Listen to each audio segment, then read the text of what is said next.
todos. Un gran honor tener a los alumnos de la Escuela Tomás Alva Edison.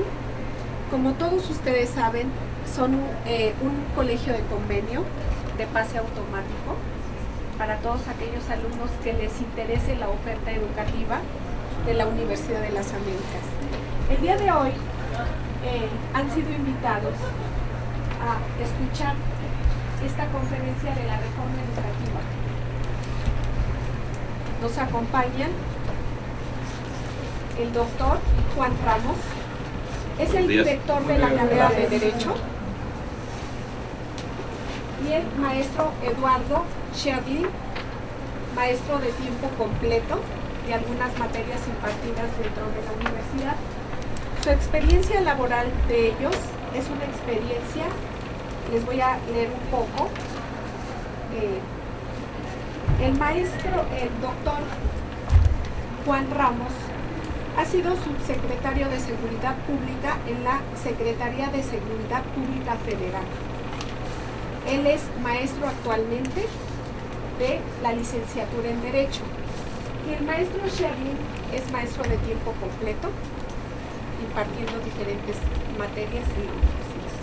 Yo los dejo con ellos y al final yo les voy a decir, digamos, cuáles son las licenciaturas que nosotros manejamos para cederles el tiempo a ellos, que el día de hoy es para ellos completamente. Bienvenidos. Gracias. Adelante, maestro. ¿Qué tal, chicos? Muy buenos días. Mi nombre es Eduardo Sherlin. Yo soy maestro en Derecho por la Universidad de Palermo, en Buenos Aires, Argentina, y licenciado en Derecho por la Universidad Autónoma de Tamaulipas, acá en México. Acá en la universidad comparto las materias de Derecho Constitucional, Derecho Administrativo y Derecho Internacional Privado. Ante este tema, vamos a verlo desde una perspectiva netamente jurídica. ¿Por qué? Este es un tema que a todos nos preocupa. Hay por ahí un análisis académico de Bruce Ackerman, que es un académico de la Universidad de Yale, en el que refiere que en realidad a la ciudadanía la gran mayor parte del tiempo no le interesa la política. Nosotros para eso elegimos representantes, que ellos hagan la chamba. Por ejemplo, sinceramente, ¿cuántos de ustedes están empapados en profundidad en materia hacendaria? No. Y les voy a ser honestos, a nadie le importa, salvo cuando pagas impuestos es donde te duele.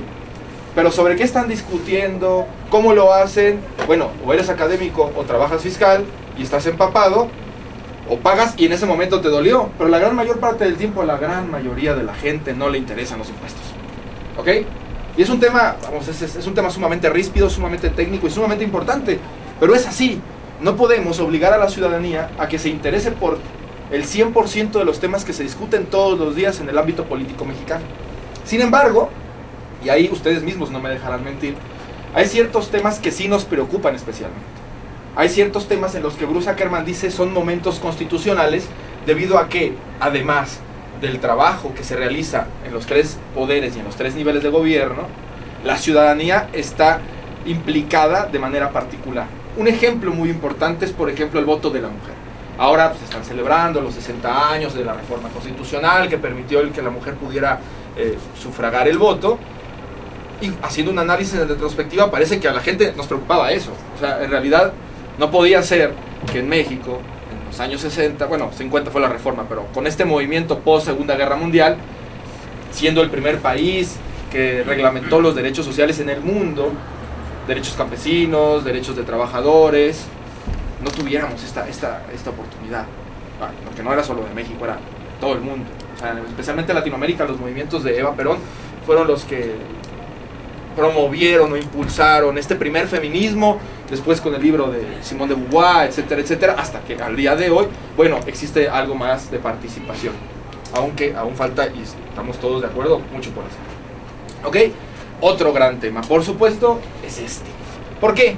Porque todos, y digo todos porque el el analfabetismo en México, de acuerdo al último censo del INEGI, es solo del 7%, o sea, la gran mayoría de personas en México fueron a una escuela, por lo menos un ratito, y por lo menos estaban ahí, aún y cuando no pusieran atención, o estuvieran en Face o en WhatsApp, pero bueno, ahí estaban en una universidad, en una escuela, perdón. ¿Ok? Ahora, en este sentido a todos nos preocupa la educación. Y todos tenemos alguna opinión de la educación. Pudiera ser, digo, para esto hace falta un análisis empírico, definitivamente, pero pudiera ser que esto fuera un momento constitucional, en ese término ackermaniano. ¿Ok? Y bueno, esta reforma causó un revuelo tremendo. ¿Por qué? Porque todos estábamos de acuerdo en que había que hacer algo con la educación. Estamos totalmente de acuerdo en que la educación es un elemento sustancial del desarrollo, no solo económico, aunque también, y en eso pues, especialmente importante, pero también político, cultural y social de un lugar determinado. ¿Ok? Ahora, la pregunta, que esta es la pregunta que, bueno, todo el mundo se hace y donde están las inconformidades, o los aplausos, o las omisiones, es en qué hacer y cómo hacerlo. Hay que cambiar las cosas en la educación. Muy bien. ¿Qué? Es la pregunta sendaria también. Hay que cambiar las cuestiones de tributación. ¿Qué? ¿Cómo? ¿Cuándo? ¿Ante quién? Y ojo, algo muy importante. La sociedad de hoy es una sociedad que exige una rendición de cuentas mucho mayor que la que se ejercía antes. Si antes no estábamos interesados en la política, y aún ahora la gran mayor parte del tiempo no lo estamos más. Y hay mayor oportunidad no solo de estar interesados, sino de acceder a la información sobre los temas que se están discutiendo. Imagínense ustedes, hace 100 años, justo en plena revolución, ¿de qué se enteraba la gente? No había televisión, no había internet. Y los periódicos, por supuesto, exactamente hace 100 años, estaban monopolizados por el Estado en el gobierno de Victoriano Huerta. Hoy no.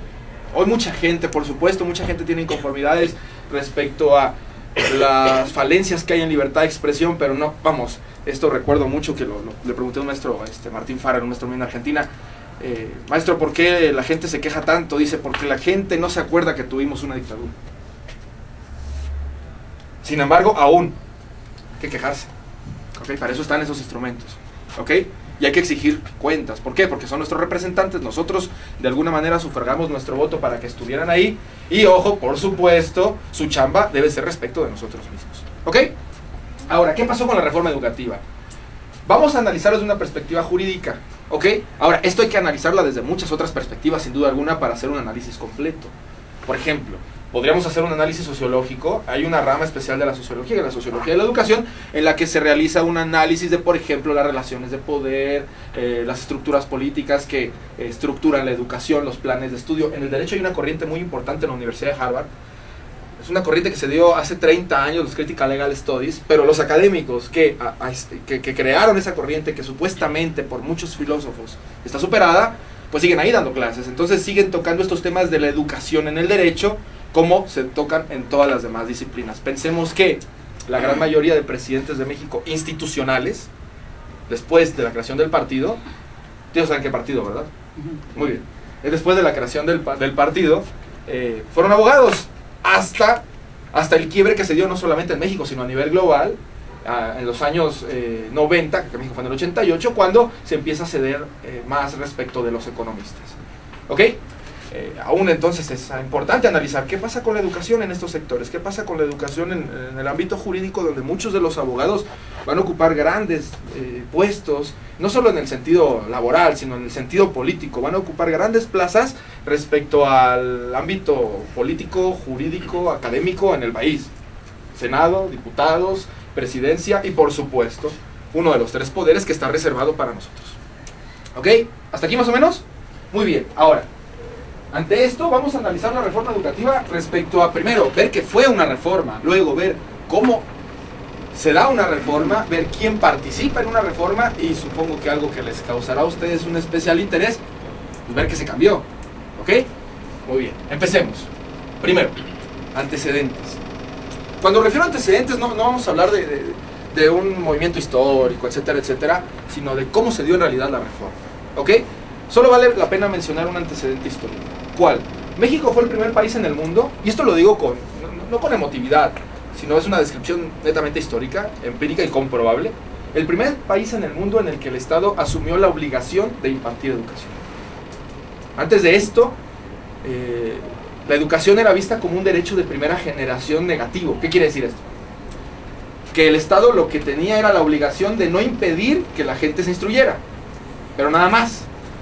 Después del dictado de la Constitución de 1917, después de la Constitución de la República de Weimar en 1919 en Alemania, se lleva al mundo lo que se dice es una nueva generación de derechos en la que el Estado asume compromisos netamente estructurales, por supuesto atendiendo condiciones de desigualdad estructural generadas por el capitalismo, que fue un ensayo recién después de la Revolución Francesa en la política que nos brindan Estados Unidos y Francia especialmente. ¿Ok? Ahora, ante esto los estados asumen la responsabilidad de atender ciertas condiciones. Nuevamente, México fue el primer país en el mundo en decir, epa, la educación. Hasta antes de la Constitución de 1917, la Constitución vigente era la de 1857. Y hablaba sobre libertad de enseñanza. Vaya, que cualquiera podía enseñar y que no se le podía impedir hacerlo.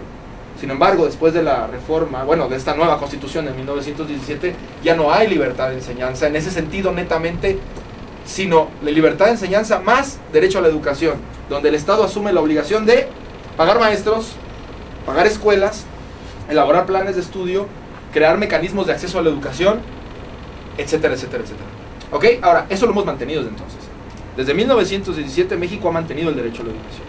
Es más, después de la Segunda Guerra Mundial surge un nuevo paradigma en el ámbito de los derechos humanos a nivel global y se crean dos pactos sumamente importantes en el contexto de la ONU, en el ámbito universal de derechos humanos.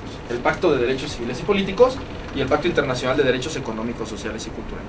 En la discusión de la creación del segundo pacto se habló respecto a la inclusión de la educación en México en 1917. Fue un gran tema. Imagínense ahora que el Estado no asumiera la responsabilidad de impartir educación. Dependeríamos del libre mercado para la educación y la gran mayoría de personas en México no podría acceder a la educación. Sin embargo, aun y cuando la gran mayoría de personas en México puede acceder a la educación, hay varias observaciones especialmente realizadas por sociólogos respecto de que no accedemos a educación de calidad.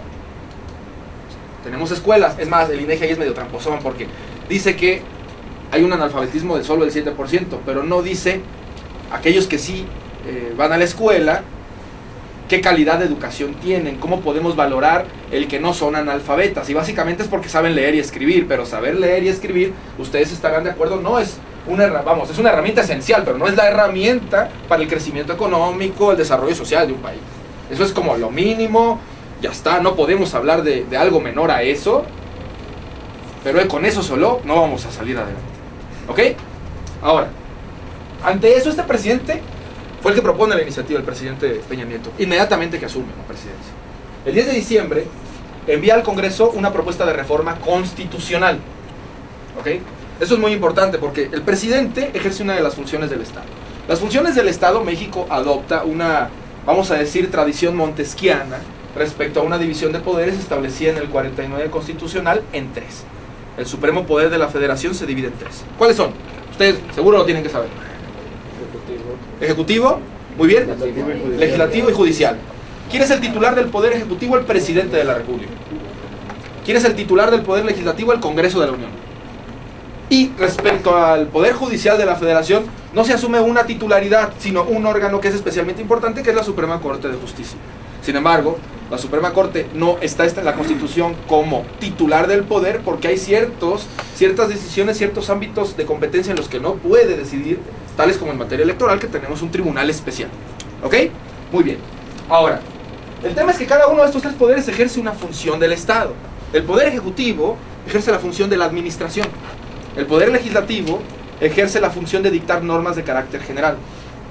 Y el Poder Judicial de resolver controversias. Ahora, los tres poderes están imbricados por un principio que se llama de legalidad establecido en el 16 constitucional. No pueden hacer nada que no esté establecido en una ley. ¿Ok? Y cuando hacen algo, de manera discrecional, es porque la propia ley lo permite. Luego, tenía que prepararse el terreno legislativo, constitucional, para poder llevar a cabo una reforma estructural en la educación. Estructural, me refiero al ámbito legislativo. ¿Por qué? Porque ante un sociólogo la palabra estructural evocará condición de clase. Acá no necesariamente el presidente hizo este análisis, aunque cuando no necesariamente tampoco no lo hizo.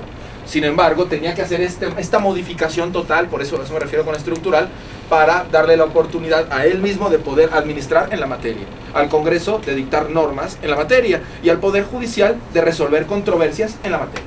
¿Ok? Ya preparado el terreno, una vez que se dio la reforma constitucional, envió un paquete de reforma al Congreso de la Unión para modificar una ley y crear dos nuevas para llevar a la práctica lo que establecía la Constitución. Esto es sumamente importante porque, por ejemplo, así como fuimos el primer país que reguló el derecho a la educación en el mundo, fuimos el primer país que incluyó derechos de trabajadores. El primer país, y esto es algo sumamente trascendente en el sentido de que la Revolución Rusa, siendo la revolución proletaria por excelencia, se dio mucho después, o sea, inició 2 años después de que ya teníamos nosotros constitución con derechos de trabajadores. Sin embargo, no fue sino hasta los años 30 que tuvimos una ley federal del trabajo. Entonces, ¿de qué nos servía tener en la Constitución un texto muy bonito de derechos de trabajadores y jornadas máximas, salarios mínimos, si no teníamos el material legislativo para que se pudiera aplicar esto? Tiene que haber una serie de procedimientos estructurales para que lo que diga la Constitución se lleve a la práctica. Si no, se corre el riesgo de que se quede nada más en la Constitución. En materia de derechos sociales, como lo es el derecho a la educación, este es un punto especialmente importante. ¿Por qué? Porque todavía hasta los años 50 los derechos sociales, como el derecho a la educación, eran vistos como pues un deseo de buena voluntad. Ojalá y la gente tenga educación. Pues nuestra Constitución dice que tiene que tenerlo. Bueno, después del paradigma de la Segunda Guerra Mundial, los pactos internacionales, etcétera, etcétera, etcétera, ya se aterriza esto. Los derechos sociales no son para que ojalá y se den, es porque se tienen que dar, están ahí, por algo están ahí. ¿Ok?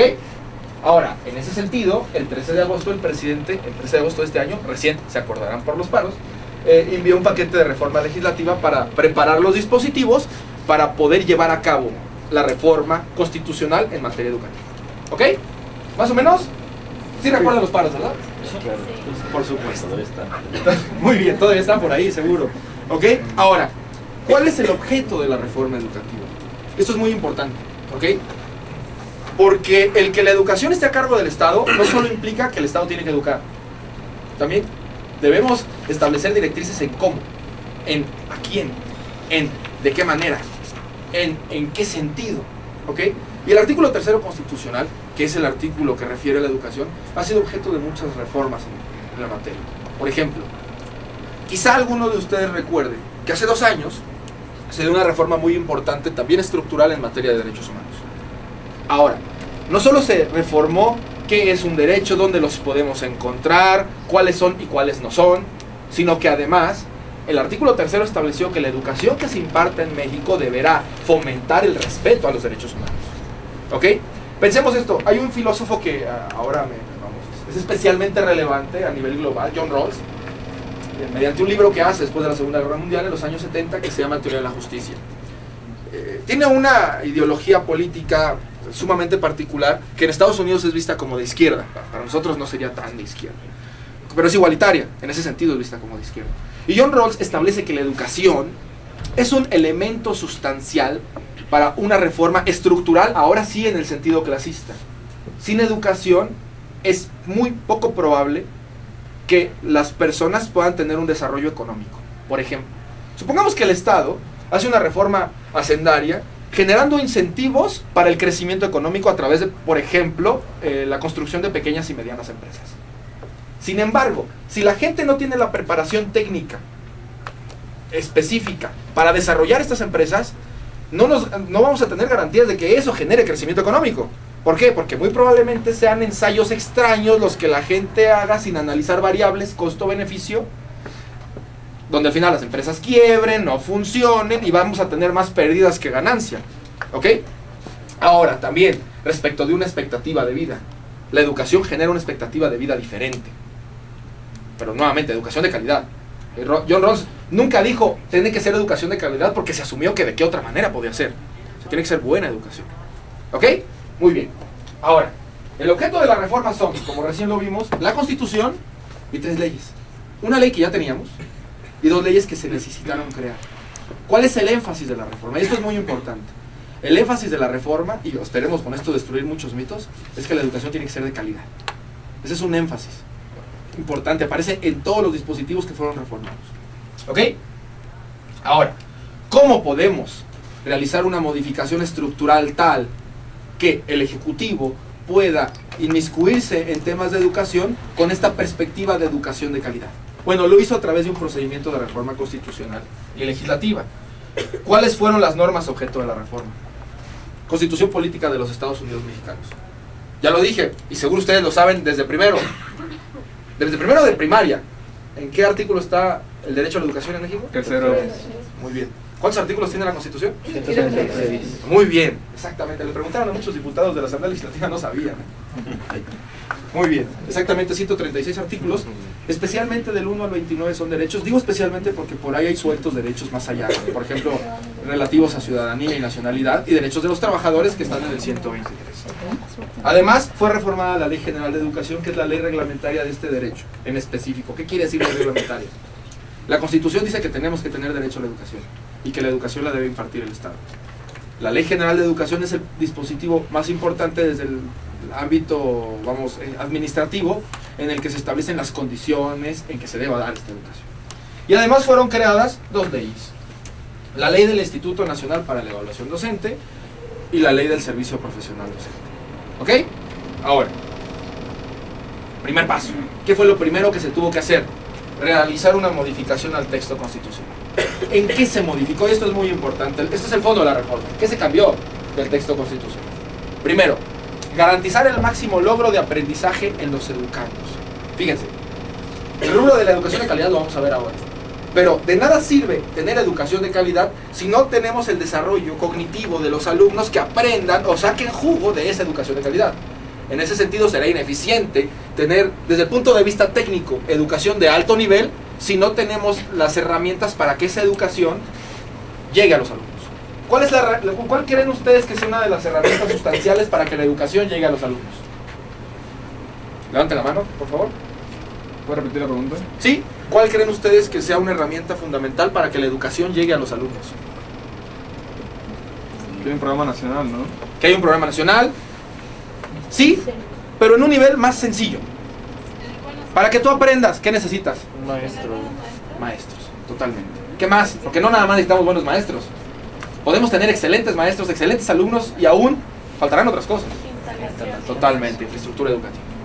Por supuesto. Parece ser que el solo decir que vamos a tener educación de calidad no nos va a servir de mucho si no preparamos el terreno para tener maestros de calidad e infraestructura tal que permita el desarrollo cognitivo de los alumnos y el aprendizaje de esa educación de calidad. ¿Ok? ¿Qué más se modificó? Educación de calidad. Esto es importante, lo dice literalmente. La educación será de calidad. Parece que ahí lo que hace también el ámbito político, le contestan a todos los sociólogos, especialmente, pues se viene a la mente un trabajo del Colmex sobre problemas sociales en México, habla de la educación y dice, sí, todo el mundo tiene educación, pero es muy mala, eso no sirve de gran cosa. Y sí, ahí tenemos prepas de universidades, y además tenemos prepas particulares, y además tenemos otras prepas de universidades estatales, y prepas, vamos, como órganos descentralizados de la administración pública estatal especialmente, pero eso no nos sirve de nada si esa educación no es de calidad. Si los programas de estudio no son actualizados a esta era de globalización que los filósofos llaman posmodernidad. ¿Ok? Servicio profesional docente. Este fue el coco de las manifestaciones. ¿Por qué? Porque vamos a tener educación de calidad que llegue a los alumnos y vamos a preparar el terreno de un ejercicio burocrático para que los trabajadores de la educación tengan ciertos estándares o ciertas directrices en el ejercicio de su labor. ¿Ok? El servicio profesional docente será un tipo de bagaje burocrático, un tipo de bagaje de trabajadores del Estado, que tendrán que circunscribirse a ciertas directrices desde el punto de vista administrativo. Por ahí preguntan muchos, bueno, y desde el punto de vista laboral también, que si la reforma fue burocrática y no fue de fondo educativa, es que tenía que darse las dos cosas. O sea, sí o sí, sí, por supuesto, también hubo cuestiones burocráticas de derechos de trabajadores, pero es que tenían que darse las dos cosas, porque si no, muy probablemente tuviéramos un desarrollo muy bonito en el papel, pero no tendríamos los mecanismos debido a la protección sindical, etcétera, etcétera, que impedían el logro de esas atribuciones. ¿Ok? ¿Qué más se cambió en la Constitución? Un sistema nacional de evaluación educativa. Esto es muy importante. Muchas de las críticas es, los maestros se van a evaluar, los alumnos también, esto que no se les olvide, ¿vale? Es muy importante. Por ahí muchos se enfocan en que los maestros van a ser evaluados y se les olvida que también los alumnos van a ser evaluados, y en la medida en que los alumnos responden o mal a las evaluaciones, también tendrían que ser modificaciones. ¿De qué me sirve que todos los maestros me saquen 10 y los alumnos me están reprobando? Especialmente en ciertos rubros aún. ¿Ok? Entonces, se va a generar un sistema nacional de evaluación educativa que es nuevamente sistema, no es un organismo necesariamente. Hay muchos organismos que se crearon para esto. pero es un bagaje donde se van a establecer las directrices de qué es educación de calidad, para poder hacer el análisis comparativo. En la medida en que los estudiantes y los maestros cumplan con las directrices y procedimientos de lo que se corresponda con educación de calidad, podremos nosotros afirmar que se está llevando a cabo una educación de calidad. ¿Quién definirá esto? Bueno, esto se reglamenta en las leyes, no en la Constitución. ¿Ok? Se crea el Instituto Nacional para la Evaluación de la Educación. Este sí es un organismo. Este sí es un organismo que se crea. Es un organismo muy interesante. Fíjense, yo acá doy clases de Derecho Administrativo y generalmente se analiza la administración pública en dos: los órganos centralizados y los órganos paraestatales, conforme al artículo 90 de la Constitución. Y hay ciertos organismos que rompen el molde, como son la Comisión Nacional de Derechos Humanos, el IFE y esto. ¿Ok? Porque tienen personalidad y patrimonio propio, son autónomos en sus decisiones, pero aún ejercen un control respecto de un ámbito administrativo específico, en este caso, por ejemplo, educación pública. ¿Ok? La Comisión Nacional de Derechos Humanos se inició como un órgano de la Secretaría de Gobernación, hoy es totalmente independiente. ¿Por qué? Imagínense ustedes, si este órgano dependiera del Poder Ejecutivo directamente, estaría permeado por él. Es igual que la Comisión de Derechos Humanos. Supongamos que depende del presidente y el presidente viola derechos humanos. ¿Qué garantía tengo yo de que se va a actuar en consecuencia cuando el presidente viola derechos humanos si él es el jefe? Igual en el IFE es especialmente importante. ¿Qué garantía tengo yo de que las elecciones van a ser limpias si el jefe del IFE fuera el presidente? O el Congreso, o la Corte, igualmente. Por eso la autonomía que se reconoce a este organismo. ¿Ok? Después, esto es muy importante. México es un país federal. Adopta de Estados Unidos el federalismo. Estados Unidos es el que lo crea. Esto es es tributario a ellos y se lo llevan al mundo. Y adopta de la Constitución de Cádiz especialmente un régimen municipal, que esto no existe en Estados Unidos, no existe nada similar. Si alguno de ustedes ha ido alguna ocasión a Estados Unidos, nunca van a escuchar la traducción de la expresión municipio porque no existe. Podrán escuchar la expresión condado, pero no tiene la relevancia política que tiene el municipio. Esto es más muy europeo, especialmente creado en el medioevo. Entonces tenemos nosotros una combinación ahí extraña, porque tenemos federalismo. Al tener federalismo tenemos un gobierno federal, estados libres y soberanos y municipios. Y la idea de la reforma constitucional en este sentido fue modificar en los 3 niveles de gobierno la colaboración para efecto de que al alumno no le importa si le van a ir al papá, por supuesto, si la educación la va a dar la federación, el estado, el municipio, si hay un convenio de colaboración. Lo que le importa es que se pueda llevar a cabo, y para que se pueda llevar a cabo necesitamos esas relaciones entre los 3 niveles de gobierno. Por supuesto, un agente importantísimo que especialmente en materia de derechos humanos ha tomado una relevancia particular, y especialmente en Latinoamérica respecto del mundo, es la sociedad civil. ¿Ok? Y la sociedad civil también, en la Constitución no aparece, pero en las leyes reglamentarias sí aparece, como ante la posibilidad de ser observadores y partícipes de los problemas educativos. Piensen en esto: ONGs, Amnistía Internacional, ONGs que se generen por esto, que seguro va a haber un montón, para decir y llamarle la atención: epa, tú dijiste que ibas a crear educación de calidad. Bueno, ¿dónde está? Vamos a evaluarla. Ok, yo tengo relaciones con universidades, tú también. Vamos a trabajar todos juntos, porque esto debe ser en beneficio de todos. Debe ser en beneficio de los ciudadanos, debe ser en beneficio del propio Estado. ¿Ok? ¿Qué se cambió de la Ley General de Educación? Bueno, principios de educación de calidad e igualdad en acceso a la misma. Esto es muy importante. Es con una nota de derechos humanos el acceso a la educación.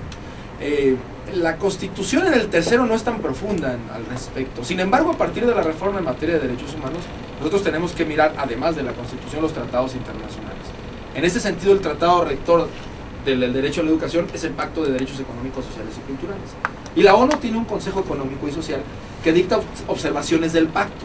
Y ahora sí, en el pacto, cuando se habla del derecho a la educación, en las observaciones generales emitidas por la ONU, se hace un énfasis particular en el acceso igualitario a la educación. ¿Ok? Esto es importante, que puedan acceder grupos de cualquier estrato social, sin distinguir entre, por ejemplo, condiciones étnicas o religiosas, y por supuesto, con perspectiva de género, para que las mujeres puedan acceder igual que los varones a la educación. ¿Ok? Después, gratuidad. Este es un mito muy importante en la reforma educativa. Muchos dicen por ahí, es que la Constitución dice que se va a cobrar, y que las cuotas que pagaban los niños de escuela de gobierno Que luego por ahí les llegan a los niños con escuela de gobierno con un recadito. Hay que poner dinero para las cortinas. Hay que poner dinero para la fiesta de Halloween. Bueno, que en las escuelas de gobierno comúnmente es más bien del Día de Muertos. ¿Ok? Hay que preservar nuestras tradiciones, por supuesto. Sin embargo, la reforma lo que dice no es que tendrán que ser obligatorias, sino que existirán, pero serán voluntarias. No podemos obligar a nadie, esto lo dice específicamente, no podemos condicionar la educación a nadie, de gobierno, obviamente, al pago de alguna cuota. Si algún niño lo llegan a correr de la escuela o no lo dejan entrar porque no hizo el pago de la cuota de lo que sea, de la limpieza, de la pintura, de las cortinas, de, no sé, de la maestría del maestro, bueno, ya está. Podrá acudir ante los órganos, que esto es una cuestión muy importante, podrá acudir ante los órganos protectores de derechos humanos para alegar una violación a este derecho. ¿Ok? Ahora, facultades del instituto, esto es importantísimo para realizar la evaluación. ¿Ok? Este es el meollo fundamental, la evaluación de los maestros. Y ahí es donde levantan la mano diciendo que esto fue una reforma burocrática. Sí, también. ¿Por qué?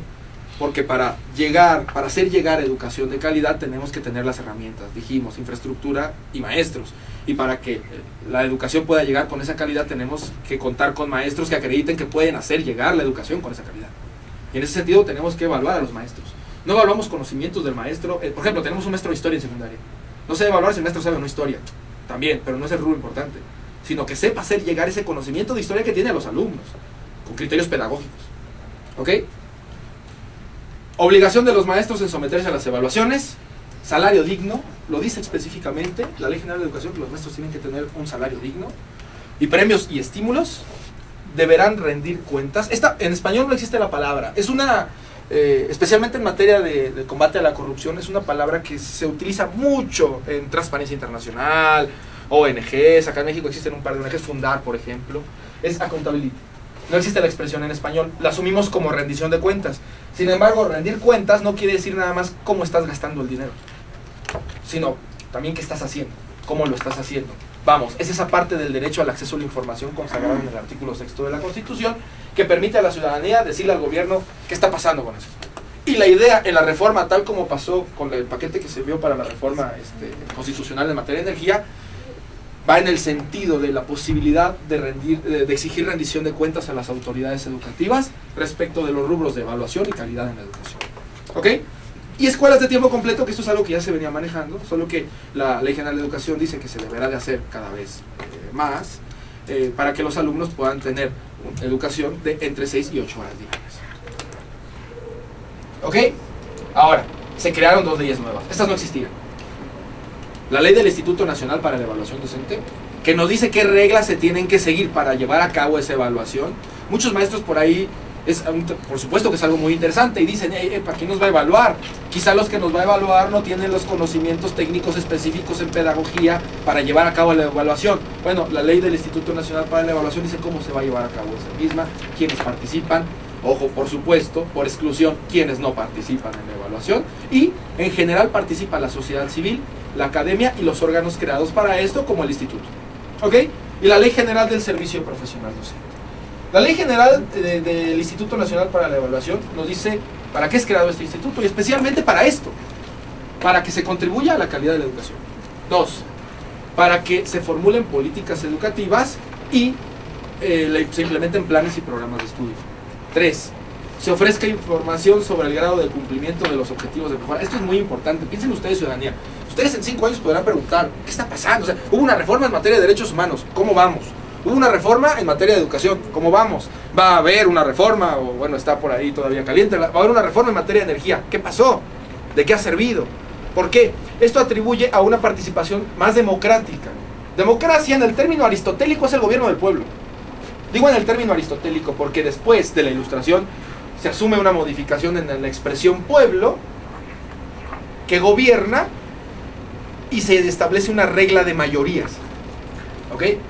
Ahora no podemos decir que el pueblo gobierna directamente, y no solo podemos decir que una decisión sea democrática cuando la tome el pueblo, sino cuando se tome de manera mayoritaria. Pero aún el pueblo tiene que estar presente en esa legitimación. Si no, no es democrático. ¿Ok? Entonces, sí o sí, el pueblo tiene que estar presente, no solo siendo objeto de las reformas, sino también teniendo participación a partir del derecho al acceso a la información y petición de rendición de cuentas para evaluar al gobierno, decir qué está pasando y tener posibilidad de participación e incidencia en estos temas. ¿Ok? La idea es mejorar la gestión escolar y los procesos educativos y fomentar la transparencia y rendición de cuentas. Finalmente, la Ley General del Servicio Profesional Docente. Bueno, eso es muy importante porque esto no es solo algo que pasó en materia educativa. En general está pasando en la Administración Pública Federal. ¿Cómo creen ustedes que hace 30 años se llegaba a un puesto de gobierno? Le ponían. Exactamente, a través de una figura técnica, jurídica, que fue estandarizada de México y Latinoamérica hacia el mundo, que se llama dedazo. No había de otra. Te tenía que poner a alguien. Te tenía que designar a alguien. A partir especialmente del gobierno de Vicente Fox, se sigue una lógica diferente. Aún existen ciertos cargos públicos que se pueden tomar por designación. Sin embargo, existe un criterio de servicio profesional de carrera para elegir a los mejores candidatos posibles para el desempeño de las actividades estatales para las que se requiera o existe una vacante. ¿Ok? Luego, en el gobierno de Vicente Fox, se dictó una ley del servicio profesional de carrera. La idea es que la persona más apta que acuda a la convocatoria pueda tener la posibilidad de asumir el puesto. Y sin necesidad de que sea designada por alguien en cuanto a su conocimiento de la persona. Vamos, yo te conozco a ti, te designo a ti. Sino en cuanto al conocimiento de sus capacidades. Por supuesto, hay que entrarle a las convocatorias, porque si no entras a las convocatorias no eres elegible. Pero existe la posibilidad de entrar a las convocatorias. Y los criterios de elegibilidad son netamente objetivos. Capacidad técnica en cuanto a preparación académica, experiencia y bueno, análisis de tipo psicométrico para ver de qué manera vas a desarrollar estas habilidades en este trabajo, trabajo en equipo, etcétera, etcétera. Bueno, la idea es llevar eso a la educación también. Que el ingreso a la educación no se lleve a cabo de dedazo o comprando una plaza, sino que el ingreso a la educación se lleve a cabo por exámenes, por concursos de oposición, en los que tengan la mayor capacidad técnica y académica puedan acceder a esas plazas. Las plazas, los concursos serán abiertos, lo que quiere decir que cualquiera podrá concursar, siempre y cuando cumpla con los requisitos. Obviamente, dependiendo del puesto, dependiendo del cargo, serán los requisitos que se requieran, pero con eso se podrá participar. La idea es transparentar mucho más el ejercicio del ingreso a la educación. ¿Ok? Ahora, por supuesto, también esto estará en consonancia con la evaluación docente, debido a que los profesores serán evaluados para ver si ellos tienen también las condiciones técnicas para llevar a cabo la educación que imparten. Y si no lo tienen, está bien, otra oportunidad. Y si no lo tienen, está bien, otra oportunidad. Y si no la tienen, chao, ya está, hay que darle la plaza al que siga. ¿Ok? Esto es la parte de la reforma que ejerció esta discusión burocrática. Hey, pero me van a correr de mi chamba. Imagínense, es un tema ríspido, pero imagínense ustedes que están trabajando y de repente les dicen que si no van a salir bien evaluados, los corren. Bueno, uno trabaja así siempre, ¿no? Pero en realidad es importante. ¿Por qué? Por supuesto hay derechos de trabajadores, derechos burocráticos ahí. Pero si en realidad nos importa una educación de calidad, tendríamos que cambiar eso. Porque si me importa educación de calidad, pero no me importa la calidad de mis educadores, tenemos un gran problema. La idea es que se lleve todo esto de manera conjunta para incrementar la calidad de la educación. Ojo, esto también, soy muy bonito, ya con esto concluimos, soy muy bonito esto de la calidad en la educación, pero tenemos también un problema. Supongamos que México se logra tener una educación de calidad en un mediano plazo, en 25 años. Los chicos a los que se les implementa la reforma van a ser recién profesionistas y van a empezar a chambear y a producir. Bueno, vamos a evaluar cómo están produciendo después de... ¿Ok? Eso es muy importante, por ejemplo, en reformas educativas que se llevaron a cabo en educación por competencias. O el constructivismo de la educación que medio se adoptó para realizar reformas educativas. Bueno, vamos a ver cómo funciona. Y supongamos que funcione bien. Esto es muy importante. Supongamos que funcione bien. Y vamos a tener chicos que en realidad van a ser recién egresados como profesionistas con una muy buena capacidad técnica. Bueno, aún habrá que hacer reformas estructurales porque hay que ver dónde los vamos a acomodar, si hay un parque de vacantes en el empleo, porque es importantísimo. ¿De qué me sirve a mí tener una población con toda la capacidad si no tengo dónde ubicarlos? Para eso se requieren de muchas otras cosas. Nuevamente, esta reforma es estructural en el sentido que se cambió mucho para que se pudiera implementar, pero se tiene que cambiar muchas más cosas. O sea, el problema es que no podemos valorar eso ahora. Necesitamos ver cuáles son los resultados de esta reforma. Y necesitamos, y esto es muy importante, la participación de todos para ver si efectivamente esto se lleva o no a cabo, y si no se lleva a cabo, que se lleve. Para eso estamos nosotros, ¿ok? Esto del acceso a la información es muy interesante. Cada vez más le podemos dar un jaloncito de orejas al Estado. Antes no se podía, antes el Estado era el que nos daba los jalones de orejas, sin duda alguna. Ahora cada vez más uno puede hacerlo. En esa medida, se invita a un gobierno participativo donde la ciudadanía pueda acceder a instrumentos tales para exigir rendición de cuentas, para que la participación sea en realidad democrática. ¿Sale? Muy bien, chicos, por mi parte es todo. Por ahí, anoten dudas, preguntas, y ahorita, después de otra participación, lo vemos. ¿Sale? Oye, yo creo que para no perder el interés del tema, damos 15 minutos de preguntas y respuestas sobre este tema, porque si no se puede... Se van a revolver. Sí. Perfecto. Listo, chicos. Pregunta. Alguien que tenga alguna duda, con toda confianza, sobre este tema o sobre cualquier tema, y ya después yo les hablaré algo sobre los abogados. Pues con toda confianza. No hagan eso, chicos. Para un expositor siempre el que alguien no pregunte es o estuvo muy bien o quedó en blanco. Entonces, vamos a asumir que hay dudas. Muy bien, buenísimo. ¿Cuál es tu nombre? Gabriel. Gabriel. ¿Qué pasó, Gabriel? ¿Qué se van a basar para determinar si es una educación de calidad o no? Muy bien, muy bien. Fíjense, la idea es que va a haber una serie de actores que podrán participar para crear los criterios para decir que es educación de calidad. Eso, por supuesto. Ahora, no nos enfocamos tanto en cuáles serán los criterios, sino en quiénes van a participar. Va a participar el Estado, va a participar la sociedad civil como observadores y este organismo que se crea, que es el Instituto Nacional de la Evaluación Educativa. ¿Ok? Efectivamente, ellos son los que van a definir las directrices. Nuevamente, acá más bien yo no me enfocaría en cuáles son, sino en quién las decide. Ellos podrán decidirlas y por supuesto podrán modificarlas. ¿Ok? Sin embargo, hay un criterio que sí está establecido en la Ley General de Educación para poner el foco, porque no decidan cualquier cosa. Y es la eficiencia en la educación. ¿Cuál? El mayor aprovechamiento de conocimiento del educando respecto a la educación que es impartida. Como esa eficacia de la educación, eso que se está enseñando se aprenda, bueno, se va a evaluar para establecer que eso es educación de calidad, independientemente del contenido. ¿Sí? ¿Tu nombre, perdón? Juan Ramón. ¿Juan? Juan, sí. Sí. ¿Qué es lo que vas a ver con los sindicatos y, por ejemplo, qué es lo que está buscando la coordinadora con sus planteles y las cartas que está entregando al Senado? Con los plantones. Sí. Ok, muy bien. Respecto a qué va a pasar con los sindicatos es una pregunta muy interesante porque la reforma, como vimos ahorita, se reformó la Ley General de Educación, se crearon 2 nuevas leyes, se reformó la Constitución en la parte de la educación, no se reformó la Constitución en la parte de los derechos burocráticos. Los derechos de los trabajadores del Estado se encuentran ubicados en el artículo 123 apartado B, no se tocó.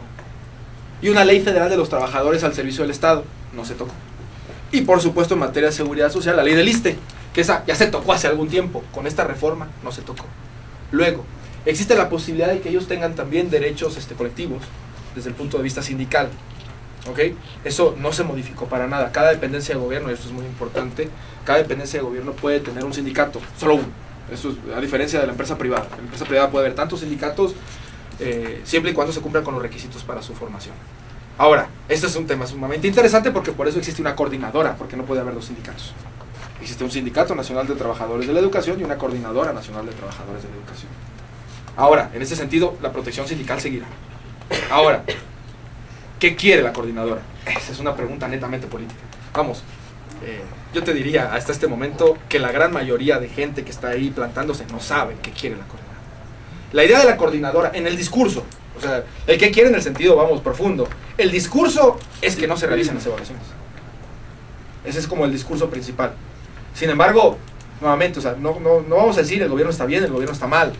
Simple y sencillamente vamos a ver el espíritu de la reforma. Y no podemos tener educación de calidad si no hay evaluación en los educandos y en los educadores. Necesitamos evaluarlos para saber si ellos pueden dar educación de calidad y si se está dando educación de calidad. Ellos dicen, bueno, es que esto se va a politizar, no sabemos quién vaya a ser el que nos vaya a evaluar, o la pregunta que recién hacían acá, también, ¿y cuáles van a ser los criterios? Sí, efectivamente, esto es algo muy importante, pero aún parece que la reforma establece mecanismos para la participación en las directrices de evaluación, los resultados de evaluación, etcétera. Y fue muy tibia, mucha gente criticó esto, fue muy tibia en el sentido de que no se va a hacer una evaluación ahora y los que salgan mal, chao. No, va a haber chance.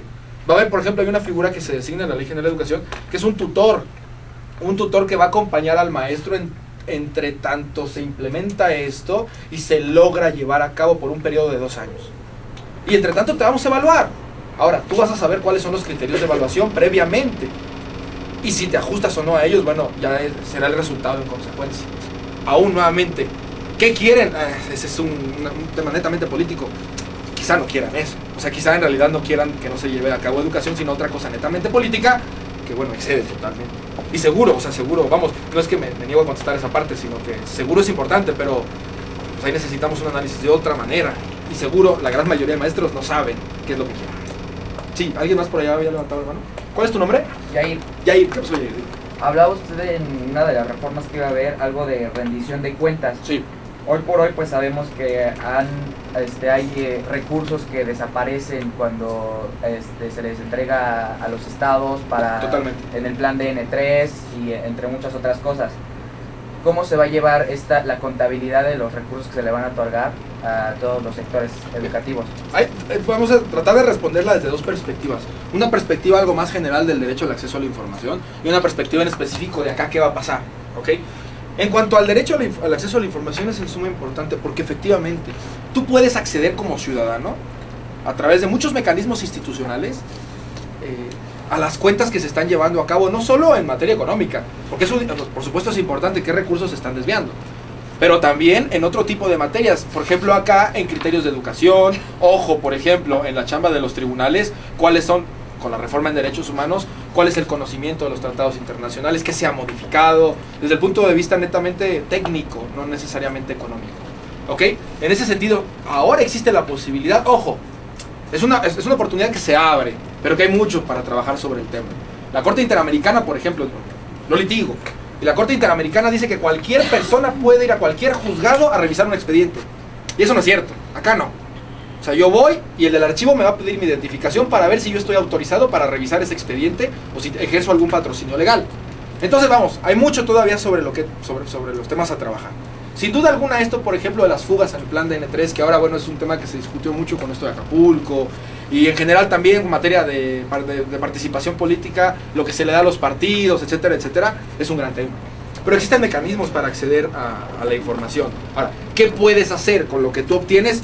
Pues es parte de creatividad que se tiene que ejercer por la sociedad civil. ¿Ok? Ahora, respecto de esto, la idea fíjense, hay un académico de la Universidad de Harvard que se llama Robert Klitgard, que es como el capo en temas de anticorrupción. Y el acceso a la información es un gran tema para combatir la corrupción. ¿Ok? Para Klitgard hay una formulita. Existe corrupción cuando una sola persona toma la decisión, cuando nadie revisa esa decisión y cuando la ciudadanía no puede acceder a los criterios de la decisión. En este caso, el acceso a la información para rendición de cuentas formaría parte de esa tercera variable de la fórmula, que es el que la ciudadanía pueda ejercer algún tipo de control. ¿Ok? Ahora, efectivamente, en la medida en que la ciudadanía pueda ejercer ese control, es menos probable que se genere un acto de corrupción. Piensen ustedes, un policía de tránsito que está imponiendo una multa, el chico que está manejando le ofrece una mordida, ¿ok? Pero ese policía de tránsito está con otros 20 ahí que lo están viendo y aparte hay muchos amigos de ustedes también. Le vamos a dar un poquito, va a ser menor la probabilidad de que se pueda ejercer ese acto de corrupción. ¿Ok? En esta lógica, el propio Estado prevé en materia educativa que los recursos públicos que manejen las autoridades, por ejemplo, a través de las cuotas voluntarias, los regule el Estado, pero se transparenten a partir de la participación de observadores ciudadanos que especialmente serían los padres de familia, ONGs y universidades para ver qué se está haciendo con ese dinero. Si ese dinero se está gastando en lo que dicen que se está gastando. Y si no, actuar en consecuencia, realizar las denuncias y las quejas pertinentes. Ahora, nuevamente, esto depende mucho de la creatividad de la ciudadanía. Porque si tú ves que hay un acto corrupto, si tú ves que no se están manejando bien los fondos y no actúas en consecuencia, las cosas no van a cambiar. Ahí depende de la creatividad. Ojo, y no solo a través de recursos jurídicos, también por supuesto a través de recursos políticos. Esto va de la mano, ¿no? La reforma educativa no esperamos verla nada más en los juzgados. Esperamos verla en participación de ONGs, en conferencias, congresos, por supuesto incluso en mítines, plantones, atendiendo el cumplimiento de esto. ¿Ok? ¿Alguien más? Por ahí había levantado la mano. Sí. Yo. Dar tu nombre, sí. ¿Por qué se toca el artículo 73 entonces? Ok, muy bien, muy bien. Que esto es solo educativo. Por supuesto. Bueno, la idea es que yo no ahondé en el artículo 73, que es una cuestión sumamente técnica respecto a las facultades del Congreso. ¿Por qué se toca? Se toca en un solo parrafito, un solo rengloncito en realidad. ¿Cuál?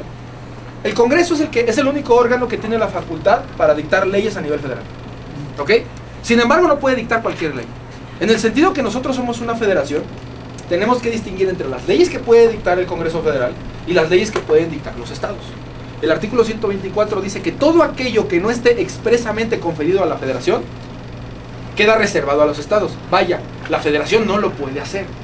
En este sentido era sumamente importante establecer una reforma que dijera que el Congreso podía legislar en materia del servicio profesional docente. Porque si no lo decía así, no lo podía hacer. Y si no lo podía hacer, lo tendrían que hacer los estados. Era una bronca respecto a la participación de la federación en esto. Por eso se lleva a cabo esa reforma al artículo 73, para que el Congreso se le otorga la facultad para legislar en materia del servicio profesional docente, e inmediatamente lo que hace es legislar en materia del servicio profesional docente creando esa ley. ¿Ok? Esa fue la parte técnica de la modificación al 73, nada más. Ahora, en otras materias que se tenga que legislar y que no queremos que quede abierta la posibilidad a la concurrencia entre federación y estados, porque después van a venir broncas respecto a que si la federación va a acusar al estado, que eso era de la federación, el estado va a acusar a la federación, que eso era de los estados. Por eso se trata de precisar en el propio artículo 73. Si está ahí expreso, la facultad es conferida a la federación, y la federación es la que va a legislar en materia del servicio profesional docente, aun y cuando en la ley que dictó la federación dice que van a participar los 3 niveles de gobierno. Ok, sí, tu nombre, perdón. José Alberto. Sí. Bueno, se ha mencionado mucho que obviamente los maestros no quieren la evaluación y por eso los plantores principalmente. Se habla también de que a pesar de que fallen las 3 oportunidades que tienen para hacer el examen, se les daría una capacitación para después volver a presentar el examen y que se les pueda otorgar su plaza. ¿Por qué se está actuando realmente tan tibio de esta forma? Si ya se les está imponiendo de que sí tienen que hacer, sí tienen que presentar su evaluación, ¿por qué no simplemente darles una sola oportunidad? ¿Por qué se va a actuar tan tibio y no imponerles desde el principio una sola oportunidad para realizar la evaluación? Ok, bueno chicos, antes que todo, la cortamos como última pregunta que sirve para una respuesta, vamos, algo compleja, en el sentido que son muchos temas. Efectivamente, muchos acusan que esto es muy tibio.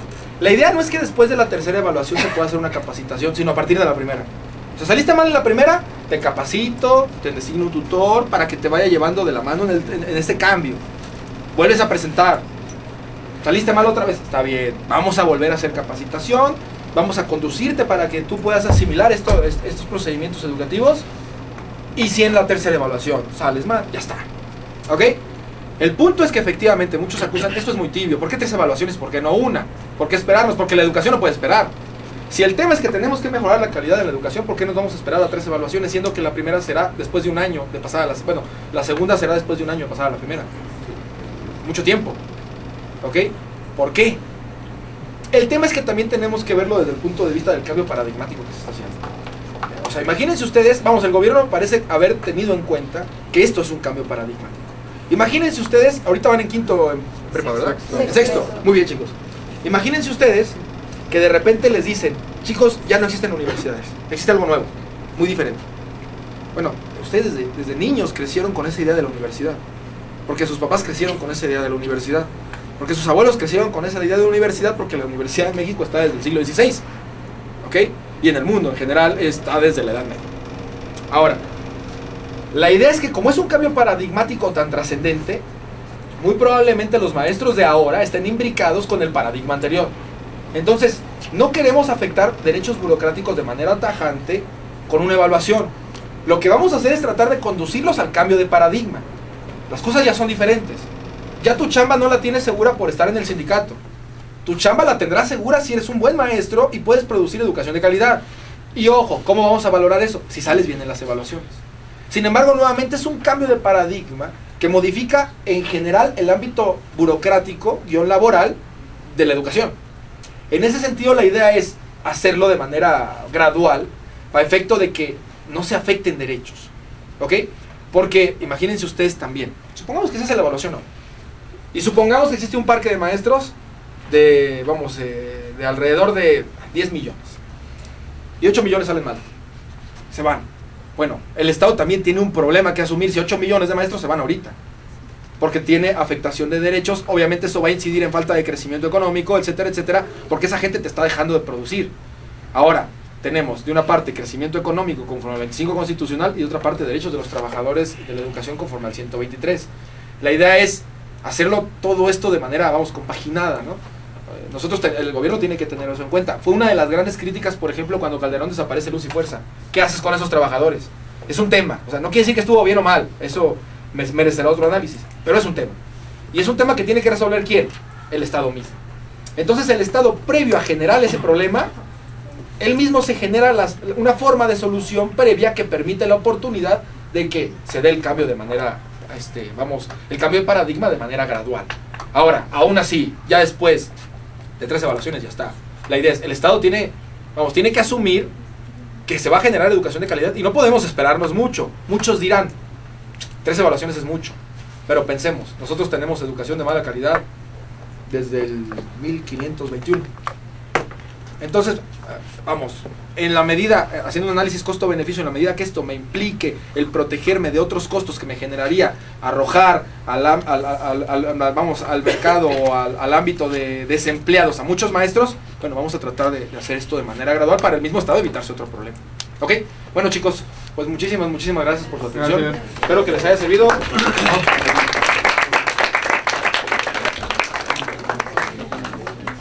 Buenos días. Yo soy Juan Ramos, soy el director de la División de Derecho. Además soy maestro de 2 materias, Introducción a la Práctica Jurídica y el procedimiento del juicio de amparo.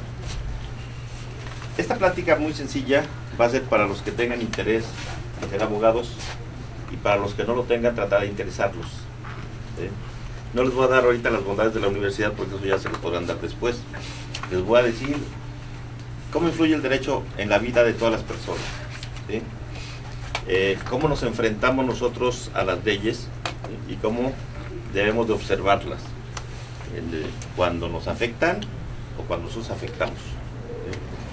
Bien, para vivir en sociedad necesitamos leyes que nos van a dar derechos y obligaciones. Entonces nosotros tenemos derechos que los demás deben respetar y nosotros a su vez tenemos que respetar los derechos de los demás. Y eso está establecido en las leyes, en las normas. Bien, nosotros como personas nos vamos a enfrentar en muchos aspectos y en muchos actos de nuestras vidas en las leyes y vamos a tratar de conocerlas para hacer respetar nuestros derechos. Por ejemplo, todos ya pueden ir a cualquier lugar, a una tienda a comprar. Ustedes tienen el derecho de comprar algo pagando el precio y que les den lo que les están ofreciendo.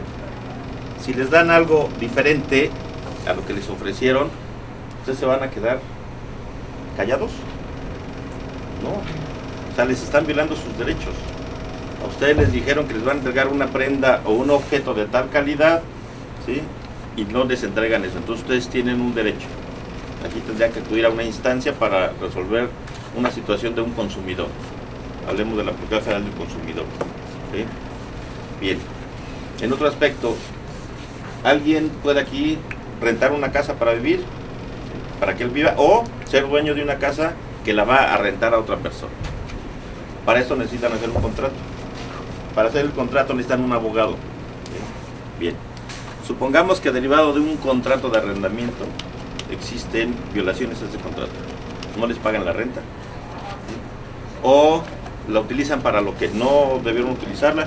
La pudieron haber rentado para casa habitación y pusieron un negocio. ¿Sí? O introducen cosas que no deben introducir y ponen en riesgo la casa, el departamento, lo que sea.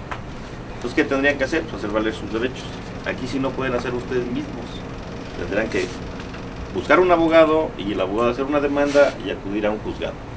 ¿Sí? Bien. Entonces, en todo esto, ¿sí? Es lo más sencillo que les puedo explicar. Hay mucho más cosas, ¿sí? Este es un ámbito civil o mercantil de consumidor, pero hay un ámbito penal. Si alguien en la calle los agrede y les causa una lesión, lógico que no se van a quedar así, tampoco van a responder, se van a defender físicamente, pero también hay que castigar a quien le causa un daño a uno.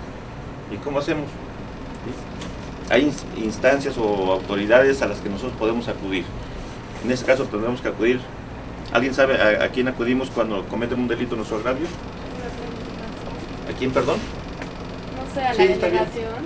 Sí, pero ¿ante qué autoridad en específica? Sí, sí. Uno a la policía. Si estamos en la calle y vemos un policía, pues el policía nos va a ayudar para llevarnos ante otra autoridad. El policía puede detener a la persona que nos agredió y nos causó una lesión. O una persona que nos robó. ¿Perdón? Al Ministerio Público. Al Ministerio Público.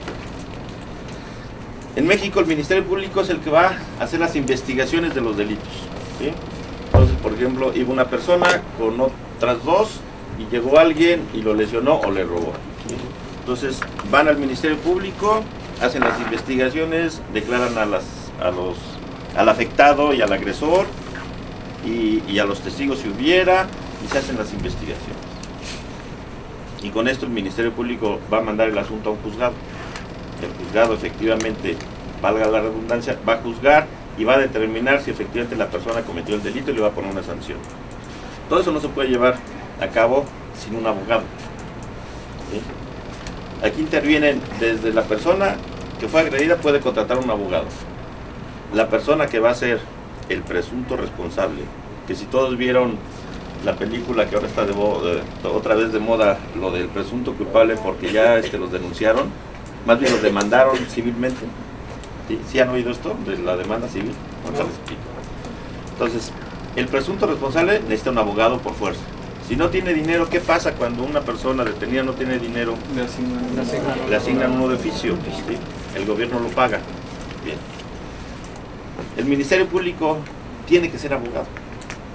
¿Sí? O sea, no puede ser una persona cualquiera, debe ser abogado. El juez tiene que ser abogado por fuerza.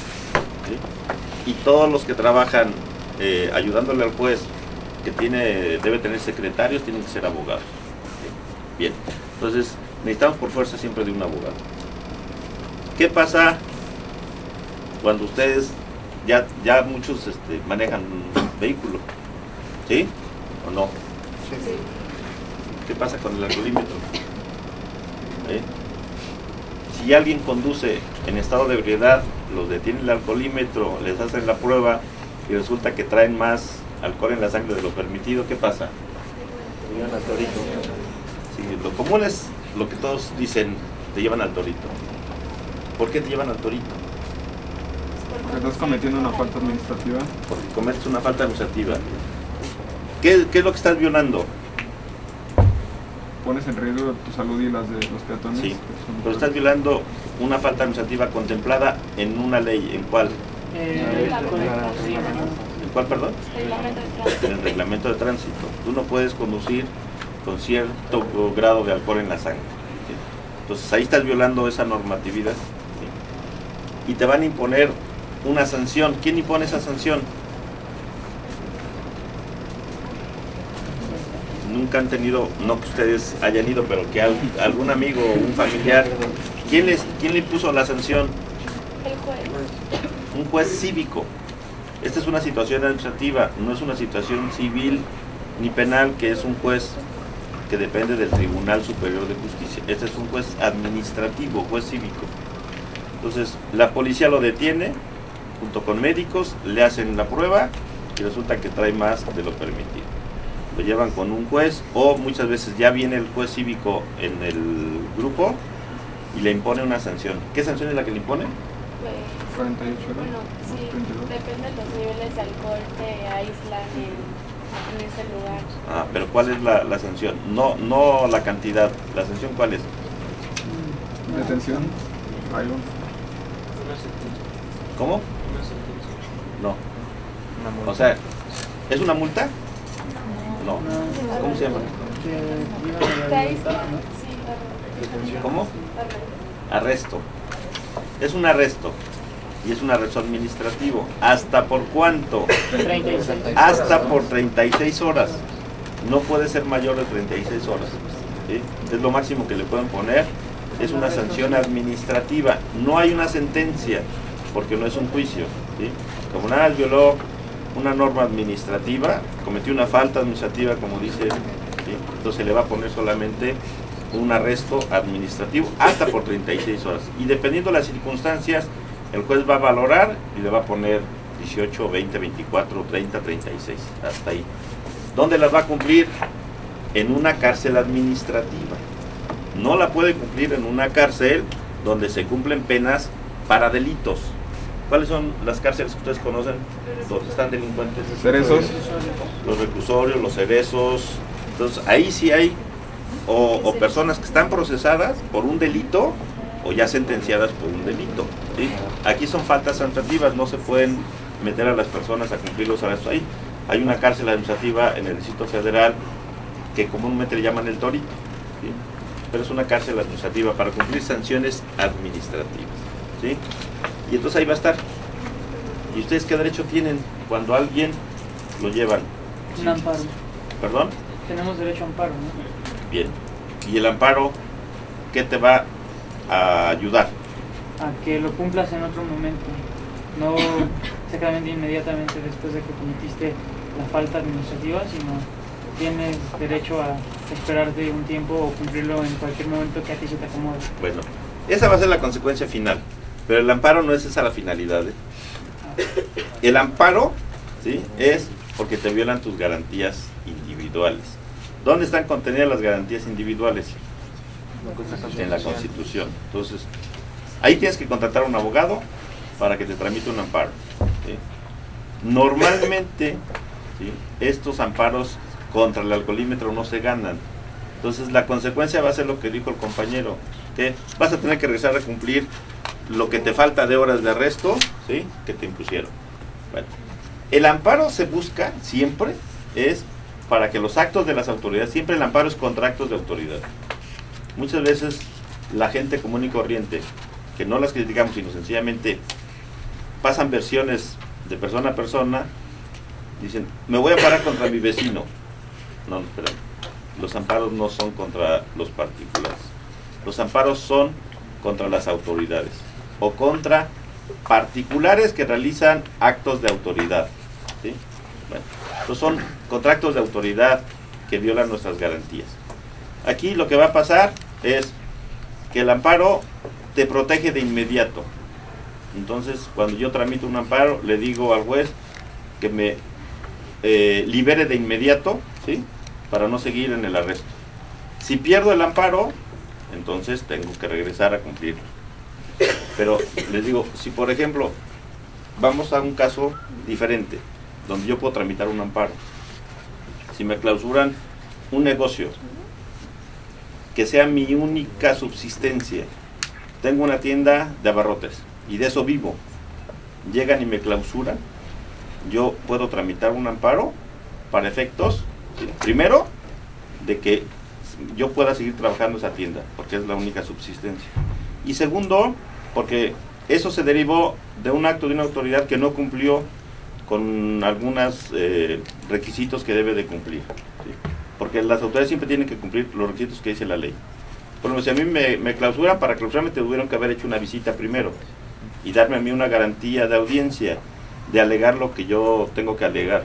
Y si no me dieron esas garantías, o está mal lo que ellos pusieron y dijeron que me clausuraron porque no había salida de emergencia y sí había, o porque no había extintores y sí estaban, ¿sí?, entonces yo me amparo y lo primero que va a hacer es déjame seguir trabajando y quitar la clausura. Y ahora el amparo lo quiero para ganar y que definitivamente no me clausuren por ese motivo, porque yo sí cumplí y la autoridad actuó mal, ¿sí? Entonces ese es el motivo del amparo y ese es en un sentido, pero hay muchas opciones para el amparo, ¿sí? Bien. ¿Qué pasa en otro aspecto ya cuando una persona sí comete un delito? ¿Qué derechos tiene una persona cuando comete un delito y lo presentan ante el Ministerio Público? Es la primera opción, ¿sí? No se puede ir directamente ante un juez, siempre se tiene que ir primero ante un Ministerio Público. No sé si les puedo explicar, ¿ya llevan alguna materia de derecho? Sí. Bien. Aquí en México se dice que la acción penal, o sea, cuando alguien va ante un juez, ¿sí?, penal, tiene que ser a través del Ministerio Público, porque el Ministerio Público tiene el monopolio de la acción penal. Solamente él puede ir a ejercitar la acción penal. Muy diferente de las acciones civiles. Si ustedes quieren rescindir o terminar un contrato de arrendamiento, van directamente ante un juez civil. No tienen que ir ante nadie más, van directo ante el juez. En materia penal no, tiene que ir ante el Ministerio Público. Entonces el Ministerio Público hace la investigación y él, una vez que acredita que sí puede haber un delito, lo manda al juez, ¿sí? Bien. ¿Qué derechos tiene un detenido? Un abogado.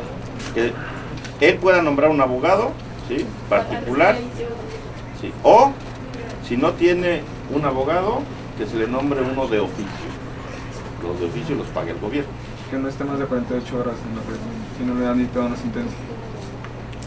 Está bien los 48 horas, pero no hay sentencia todavía. ¿Quién dicta las sentencias? Los jueces. Pues estamos ante el Ministerio Público. Yo le dicto un auto de forma prisión. Todavía no. El Ministerio Público, ¿qué dije que hace? Lo va a mandar ante el juez.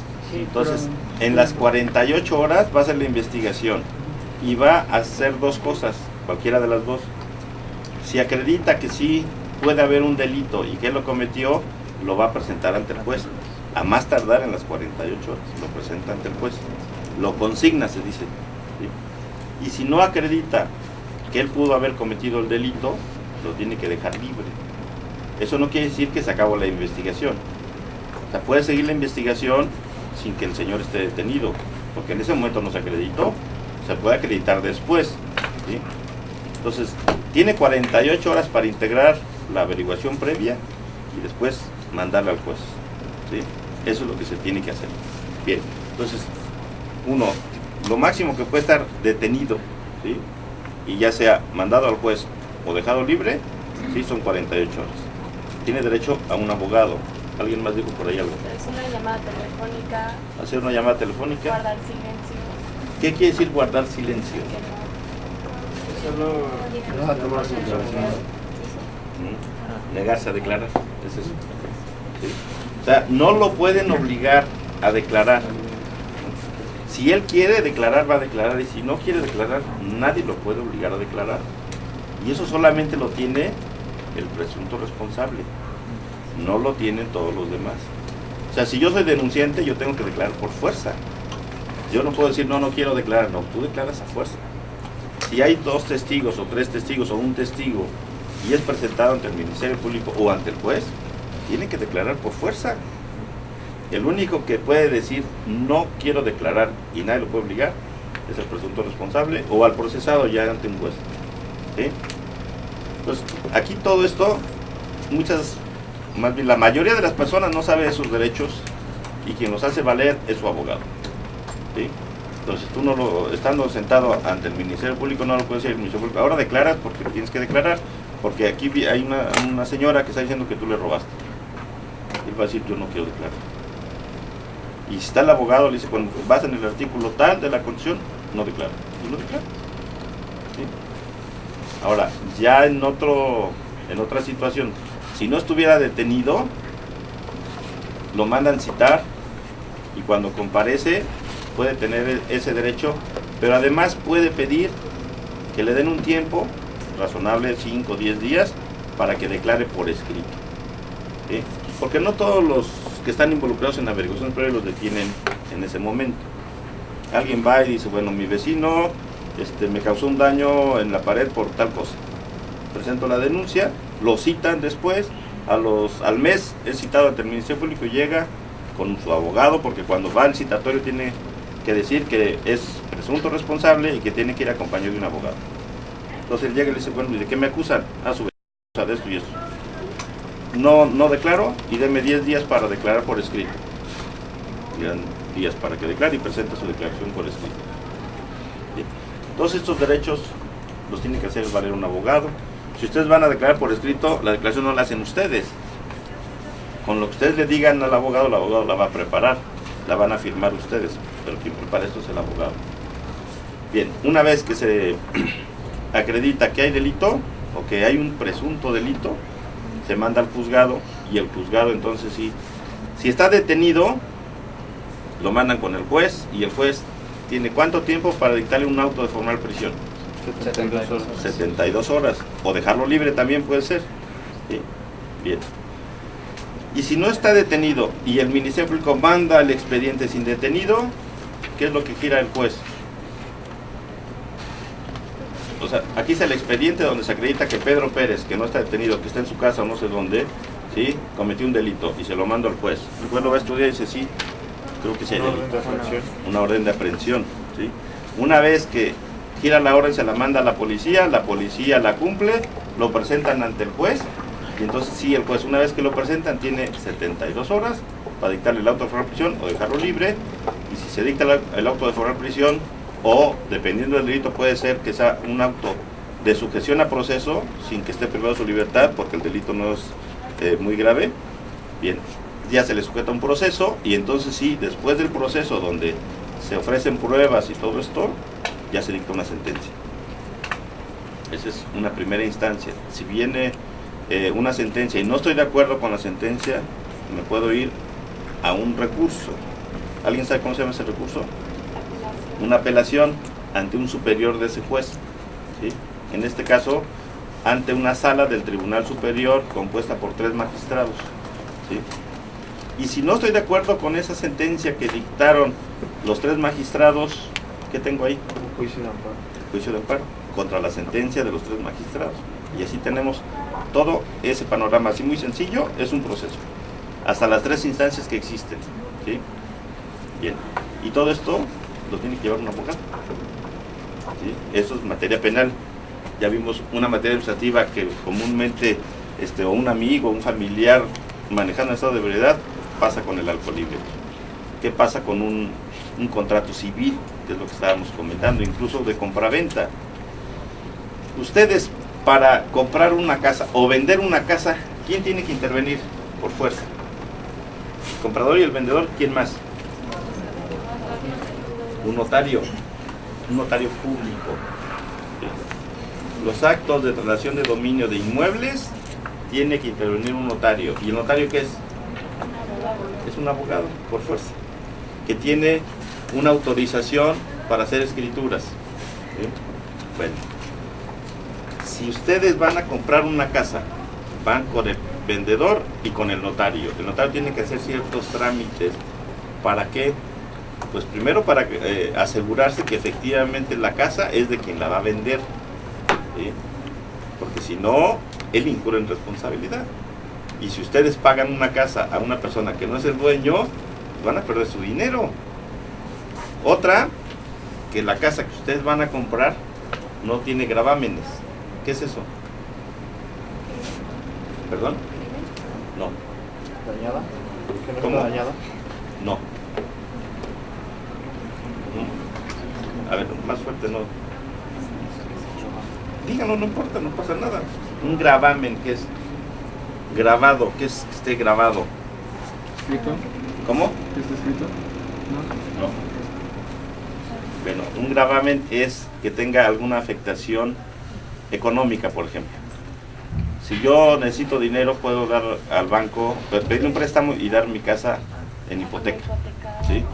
Exacto, entonces puede estar hipotecada. Puede ser que mi casa esté en garantía. Yo la di en garantía. Todo eso está inscrito en el registro público. Para eso existe un registro público. Y todo eso lo checa el notario, ¿sí? en el registro público antes de hacer las escrituras. Porque si no, lo que yo pague va a estar en riesgo. Ustedes, al vender, tienen que pagar impuestos. El notario es el que va a recoger esos impuestos y los va a pagar a Hacienda o al SAT. ¿Sí? No lo hacen ustedes directamente. Entonces el notario tiene ciertas obligaciones. Les va a cobrar honorarios, claro. Entonces todo esto, ¿quién interviene? A fin de cuentas, un abogado. No de parte de ustedes, sino el notario, que va a ver porque efectivamente ustedes le paguen al vendedor y que efectivamente lo que ustedes compran, como se dice en el término jurídico, esté libre de gravámenes, que no tenga ninguna afectación, porque si ustedes compran algo que está hipotecado, ustedes van a tener que pagar esa deuda. Es una deuda a fin de cuentas. La hipoteca solamente es un préstamo con una garantía. Di mi casa en garantía porque el banco me prestó, o una persona X me prestó una cantidad, ¿sí? Entonces ustedes deben de asegurarse que lo que están comprando no tenga nada de eso, ni esté en garantía, ni esté embargada. También puede estar embargada. Eso son gravámenes, ¿sí? Ya poco a poco van a ir avanzando en sus clases de derecho y podrán ver todo esto, ¿sí? Entonces ahí entra un abogado. Si ustedes se casan y no funciona su matrimonio, ¿qué van a hacer? Se van a divorciar, ¿sí? Van a tener que buscar un abogado. y el juez del registro civil que los casó es abogado, y el juez, ya sea del registro civil, porque pueden divorciarse ante el registro civil o ante un juez de lo familiar, es abogado, ¿sí? Y para divorciarse ante un juez del registro civil o ante un juez de lo familiar, van a necesitar la asesoría de un abogado para saber en qué casos pueden hacerlo ante uno o ante otro, ¿sí? Si pueden hacerlo voluntario o hay que ir ante el juez y decirle yo me quiero divorciar, aunque mi esposa no o mi esposo no, dependiendo del caso, ¿sí? Y el juez, viendo eso, los va a divorciar, ¿sí? En México ya ahora para divorciarse no necesitamos ninguna causa. Antes había como 15 causas para divorciarse, ahora ya no. Ya nada, con que uno de ellos diga yo me quiero divorciar, se divorcia, aunque el otro ya no quiera. Entonces antes teníamos que acreditar causas, me golpea, me esto, me lo otro, todo. Ahora ya no, ahora ya se llama divorcio incausado, porque ya no hay causas, ni se necesitan invocar, ¿sí? Ahora, también pueden ir los dos, voluntariamente, si nos queremos divorciar. Si hay hijos y si hay pensión alimenticia y visitas, bueno, pues se llega a un acuerdo y se divorcia, ¿sí? Entonces todo esto, a grandes rasgos, es donde entramos los abogados. Aparte de, esto es normalmente litigio. Entonces, entramos como abogados litigantes, como jueces, ¿sí? Pero también como servidores públicos. Todas las dependencias del gobierno, de cualquier nivel, ¿sí? Tiene un área jurídica, porque hacen muchas cosas. O sea, los gobiernos también compran, ¿sí? También hacen contratos laborales, también hacen muchas cosas donde un jurídico tiene que estar ahí. Incluso los gobiernos pueden demandar y también pueden ser demandados, ¿sí? Civilmente, administrativamente, laboralmente. Entonces, sí, siempre van a tener un área jurídica, ¿sí? Los jueces, todos los jueces son abogados, ¿sí? ¿Quiénes hacen las leyes? Ahorita comentamos que hay alguien que hace las leyes. ¿Quién las hace? ¿Qué poder las hace? ¿Quién? El Congreso. ¿Los diputados necesitan ser abogados? No. ¿Quién sí necesita ser abogado? No, en el aspecto de quién hace las leyes. Bien. Los diputados y los senadores que componen el Congreso de la Unión son los que hacen las leyes, ¿sí? Ellos no necesitan ser abogados porque no es un requisito para ser diputado o ser senador ser abogado, pero sus asesores, que son realmente los que hacen las leyes, el diputado o el senador dice, bueno, aquí hay un proyecto, vamos a estudiarlo, o vamos a presentar un proyecto, haz un proyecto porque quiero que a todos en el aspecto de Marina, por ejemplo, a todos los barcos que lleguen hay que cobrarles un impuesto, hay que hacer una ley en ese sentido, que a todos los barcos que lleguen hay que revisar las mercancías o a las personas que llegan, hay que hacerlo. Entonces se hace un proyecto de ley. ¿Quiénes lo hacen? Los abogados, ¿sí?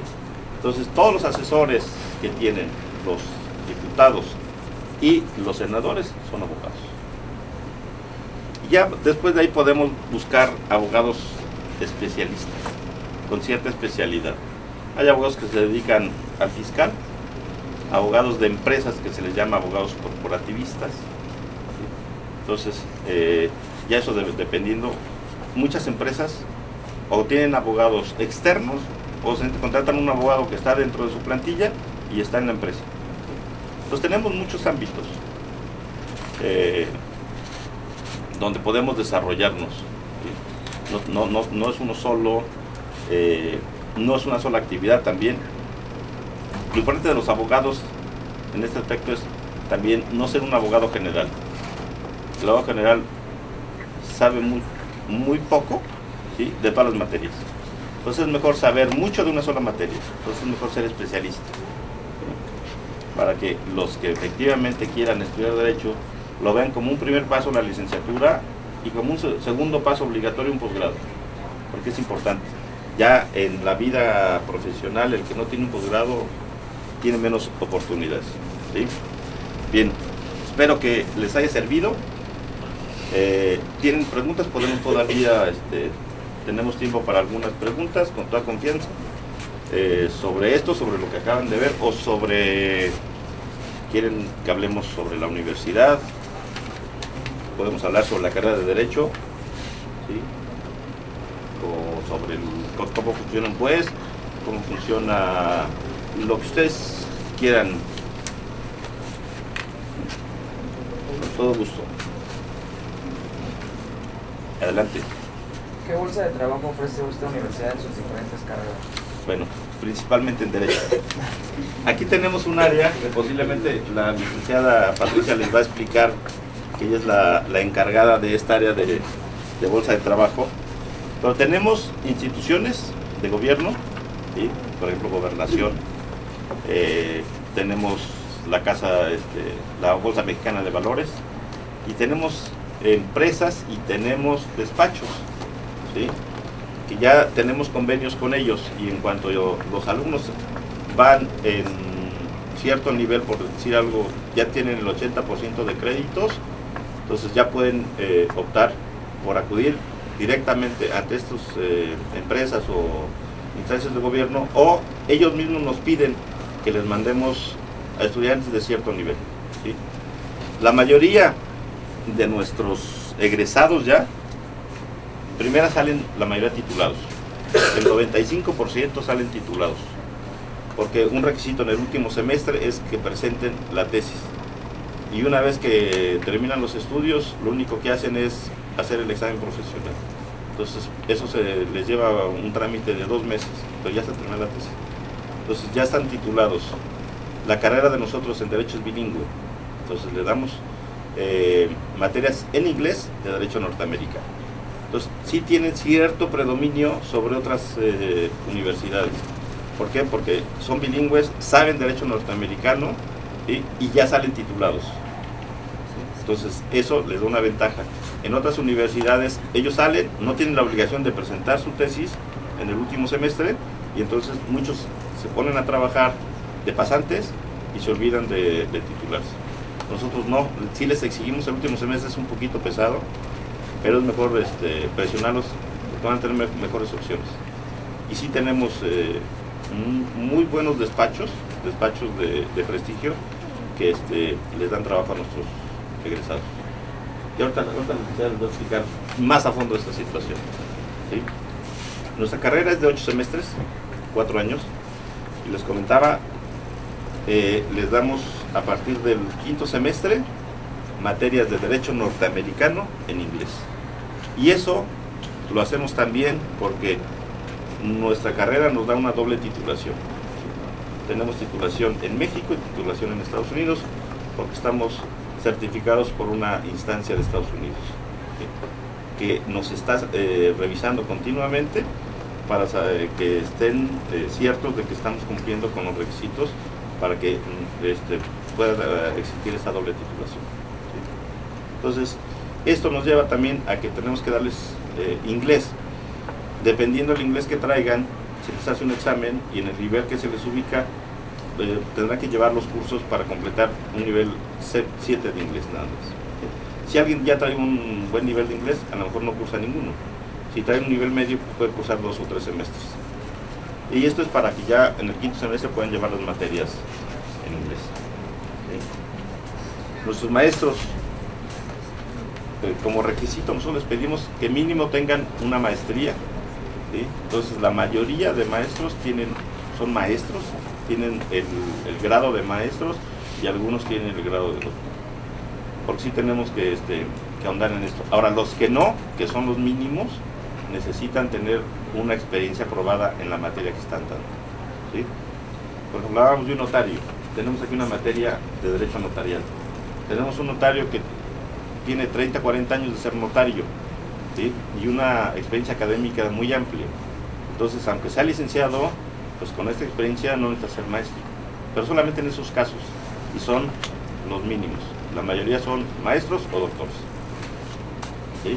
¿Alguna otra pregunta? Pues bienvenidos, y de todos modos estamos abiertos para cualquier duda que tengan aquí en la División de Derecho.